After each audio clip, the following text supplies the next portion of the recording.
Hello students of class 10th math बच्चे, जैसे कि आपका chapter number 13 surface area and volume continuity में है, जिसमें बेटा हमने प्रीवियस वीडियो में आपकी एक्सरसाइज 13.2 डन करी है।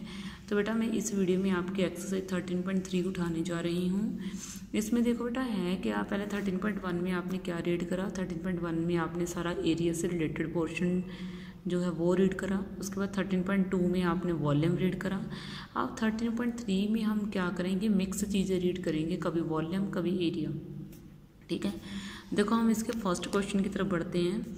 फर्स्ट क्वेश्चन क्या है, अब मेटलिक सफ़ीर है, यानी कि मेटल का बना हुआ एक सफ़ीर है जिसका रेडियस कितना है 4.2 सेंटीमीटर है। यानी कि एक मेटल से बना हुआ सफ़ीर है, उसका रेडियस 4.2 सेंटीमीटर है। इज मेल्टेड, उसको मेल्ट कर दिया गया, यानी कि एंड रीकास्ट, और उसको दोबारा से बनाया गया in the shape of a cylinder, cylinder की शेप में बनाया गया।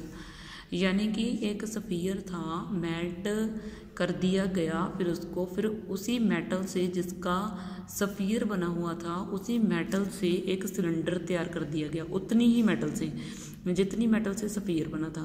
Find the height of the cylinder. अब यहाँ पे ना एक समझने वाली बात है। क्या बात है, मान लीजिए आपके हाथ में ना एक क्ले है, आपके हाथ में क्ले है, आपने क्ले से पहले एक सफ़ीयर बना दिया, एक गोला सा बना दिया, एक बॉल बना दी, फिर आपने क्ले से बनी हुई बॉल को ढा दिया, फिर उसके बाद आपने बॉल से, उतनी ही क्ले से आपने क्या बना दिया, एक सिलेंडर बना दिया।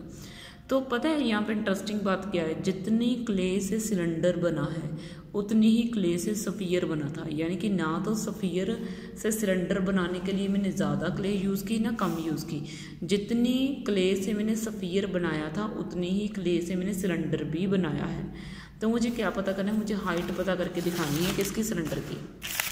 मतलब देखो ध्यान से समझो मीनिंग क्या है इस क्वेश्चन का, मतलब पूरा ध्यान से। ठीक है, तो देखो ये है मेरे पास एक सफ़ीयर, ठीक है, ये है एक सफ़ीयर, और सफ़ीयर का रेडियस कितना है 4.2। ठीक है, उसको मैंने रीकास्ट करा, यानी कि उसको ढाल दिया, मेल्ट कर दिया, और दोबारा से बनाया एक सिलेंडर। ठीक है, सिलेंडर बनाया, और जो सिलेंडर है, सिलेंडर की हाइट कितनी रहनी चाहिए, h रहनी चाहिए। हाइट मुझे पता करके दिखानी है ना, क्योंकि इसलिए मैं हाइट को h मान रही हूँ। और जो रेडियस है सिलेंडर का वो 6 सेंटीमीटर रहना चाहिए। ठीक है, अब देखो सबसे पहले मुझे जो जो चीज़ें दी गई हैं, पहले मैं इन चीज़ों का यूज़ कर लूँगी। सबसे पहले तो मुझे दिया गया है रेडियस, क्या दिया गया है मुझे, रेडियस ऑफ द किसका, सफ़ीयर का रेडियस मेरे पास कितना है 4.2 सेंटीमीटर मेरे पास सफ़ीयर का रेडियस है। उसके बाद इसके रेडियस को मैं R1 मान रही हूँ, क्योंकि मेरे पास रेडियस 2 निकलेंगे। एक रेडियस मेरे पास निकलेगा सफ़ीयर का, और दूसरा रेडियस मेरे पास निकलेगा सिलेंडर का। तो R2 जो है वो मैंने मान लिया रेडियस, किसका रेडियस मान लिया, ये मैंने मान लिया रेडियस ऑफ सिलेंडर। ये किसका रेडियस मान लिया, सिलेंडर का मान लिया, और सिलेंडर का रेडियस कितना है 6 सेंटीमीटर। ठीक है, सिलेंडर का रेडियस कितना है 6 सेंटीमीटर। उसके बाद बेटा हाइट ऑफ द सिलेंडर मुझे दी गई है, क्या दी गई है, height of the cylinder. Cylinder की जो हाइट है वो बेटा कितनी है मेरे पास, सिलेंडर की जो हाइट है बेटा वो h है। मैं मान के चल पड़ी, क्योंकि मुझे हाइट तो पता करनी है।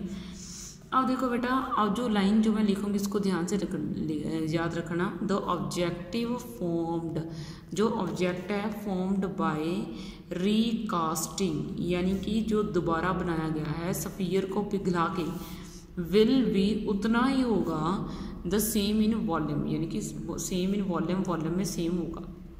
मीनिंग क्या है, यानी कि ये जो बॉल है इसको पिघला के जब आपने सिलेंडर बनाया तो सिलेंडर का वॉल्यूम भी उतना ही होगा जितना कि सफ़ीयर का वॉल्यूम था, कि सिलेंडर का वॉल्यूम भी उतना ही होगा जितना किसका वॉल्यूम था, सफ़ीयर का वॉल्यूम था। तो अब देखो इसका मीन्स बात सीधी सी अगर मैं ऐसे लिख दूँ कि वॉल्यूम ऑफ सफ़ीयर, कि जो सफ़ीयर का वॉल्यूम है वो किसके इक्वल है, वॉल्यूम ऑफ सिलेंडर के इक्वल है। किसके इक्वल है, वॉल्यूम ऑफ सिलेंडर के इक्वल है। ठीक है, सफ़ीयर का जो वॉल्यूम है वो सिलेंडर के वॉल्यूम के इक्वल है, और सफ़ीयर का वॉल्यूम क्या है 4/3 R1 क्यूब, और जो है सिलेंडर का वॉल्यूम कितना है πr²h। ठीक है, ये सिलेंडर का वॉल्यूम है।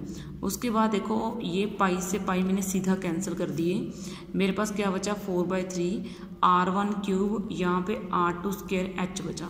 4/3 R1 क्यूब यानी कि रेडियस 1 चाहिए, और रेडियस 1 में क्या मान के चली हूँ, सफ़ीयर के रेडियस को, जो कि कितना 4.2।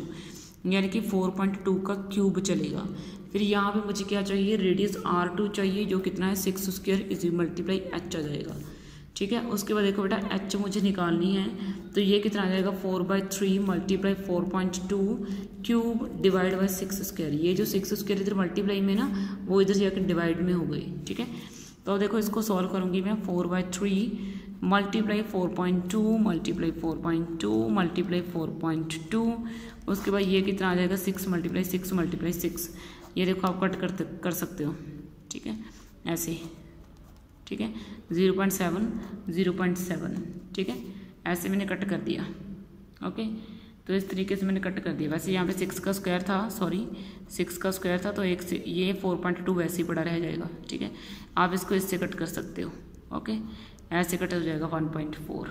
ओके, मतलब चीज़ें अगर आप इस तरीके से नहीं काटना चाहते, मैं आपको हर प्रोसेस दूंगी जिससे आपको इजी लगे। मतलब देखो, अगर मैं आपको इजी करके दिखाना चाहूँ तो अब देखो आराम से चीज़ों को समझना। 4.2 मैंने 4.2 को पहले ही खोल दिया, और जो 6 स्क्वायर इसके नीचे आने थे उसको भी खोल दिया। अब चीज़ों को ध्यान से समझो कि हुआ क्या है। सबसे पहले 4 का 4 जो है ये दोनों मैंने मल्टीप्लाई कर दिया, 36 बन गया, 4 9 का 36 ये बना दिया।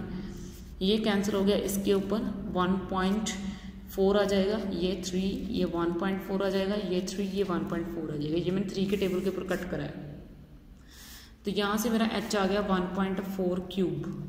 ठीक है, और 1.4 का क्यूब क्या होता है 2.740 समथिंग होता है, इतना कुछ होता है। ठीक है, तो ये मेरी क्या आ जाएगी, हाइट आ जाएगी। ठीक है, क्वेश्चन इजी है, कुछ डिफिकल्ट नहीं है क्वेश्चन को मतलब ऐसा उलझाने वाली कोई बात नहीं है। ठीक है, अब देखो मैं ना आपका एक क्वेश्चन नंबर 2 है वो उठा रही हूँ। अब क्वेश्चन नंबर 2 में क्या, मुझे इस क्वेश्चन में कुछ नहीं था, बस हाइट पता करके दिखानी थी। ठीक है, बस आपने क्या है, इसका वॉल्यूम इसके वॉल्यूम के इक्वल जो है वो आपने ले लेना था। तो बस बात सीधी सी है, इसका वॉल्यूम और इसका वॉल्यूम दोनों का हमने इक्वल ले लिया। ठीक है, मुझे लगता है सेकंड क्वेश्चन में आपको नेक्स्ट वीडियो में करवा दूंगी, थोड़ा धीरे चलते हुए, जल्दी नहीं करते हम इसकी। ठीक है, तो इस तरीके से बेटा मैंने इसका और इसका वॉल्यूम सेम मान के जो है, ये सबसे मेन स्टेप है कि आपने वॉल्यूम को सेम मानना है। अगर आपने वॉल्यूम को सेम नहीं ना माना तो फिर आपकी गड़बड़ हो जानी है। ठीक है, समझ में बेटा बात। तो ओके बेटा, ओके, इस वीडियो में इतना ही, बाकी नेक्स्ट में। ओके बच्चे।